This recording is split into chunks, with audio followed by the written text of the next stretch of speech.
Aujourd'hui, on est au Jardin Kaizen à Saint-Joseph-du-Lac. Marie-Chantal, parle-nous un petit peu de la signification de Jardin Kaizen. C'est un mot japonais, premièrement, qui signifie amélioration continue. Puis pour moi, c'était quelque chose qui était important parce que c'est pas juste au niveau de l'entreprise, mais aussi au niveau de la vie, au niveau personnel. Fait que je trouvais que ça faisait une belle image, finalement. Est-ce qu'il y a une synergie qui s'installe dans les jardins avec les fruits et les légumes que tu produis? C'est une excellente question en passant.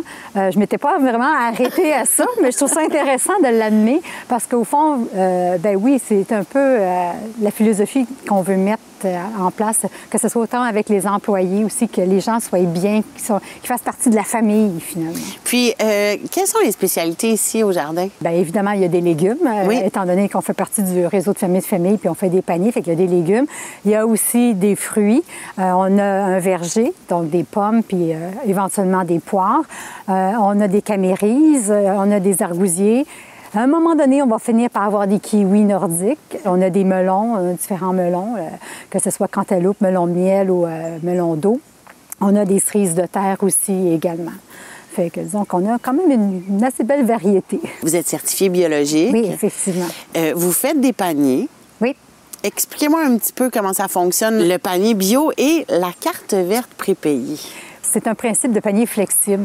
Oui. Moi, j'aimais pas avoir la rigidité de tu dois prendre un cocon, un aubergine. Moi, ce que je voulais, c'est que les gens choisissent leur panier. Au fond, qu'ils bâtissent leur panier. Fait que ce qu'on fait, c'est qu'à chaque semaine, on envoie un formulaire où tous les légumes de la semaine sont présents. Les gens cochent les légumes qu'ils veulent et la quantité qu'ils désirent, selon ce qu'on peut offrir aussi, là, parce que des fois, il faut mettre des maximums parce qu'on veut s'assurer que tout le monde puisse en avoir au moins un.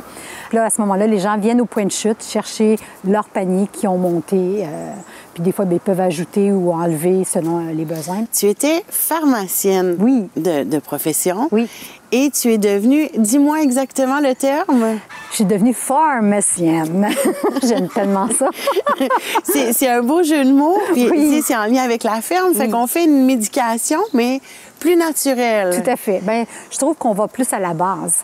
Parce qu'au fond, quand on construit une maison, on a une fondation. Bien, je trouve que pour un corps, une des fondations, c'est l'alimentation. D'où pourquoi on a choisi aussi d'être biologique. Donc, Marie-Chantal, quel produit tu offres aux chefs? Bien, le choix qu'on a fait, c'est le broccolini puis le chou rave. Pour ce qui est du broccolini, je me suis amusée à faire des recherches d'où ça venait le broccolini. Puis au fond, c'est un Japonais qui a fait un croisement entre le brocoli puis un chou chinois. Puis le mot broccolini, c'est en 1998, donc c'est récent comme appellation, comme variété, oui, comme variété qui est disponible. Fait que je trouvais ça intéressant de le mentionner parce que c'était comme une découverte en même temps. Puis ce qui est intéressant du broccolini, c'est que c'est plus tendre, c'est plus... tu peux tout manger. Que ce soit la feuille, la fleur, tout se mange. Toute la tige, tout est comestible. Tout est comestible. Fait que c'est vraiment un brocoli chic, comme il disait dans l'article que j'ai lu. Je trouvais ça très cute. Puis le chou rave, bien, au fond, c'est un vieux légume. Oui. En Europe, ils l'appelaient le légume caméléon parce qu'il se marie bien avec tout. Fait que j'ai hâte de voir ce que le chef va faire avec. Marie-Chantal, merci beaucoup. Ça fait plaisir.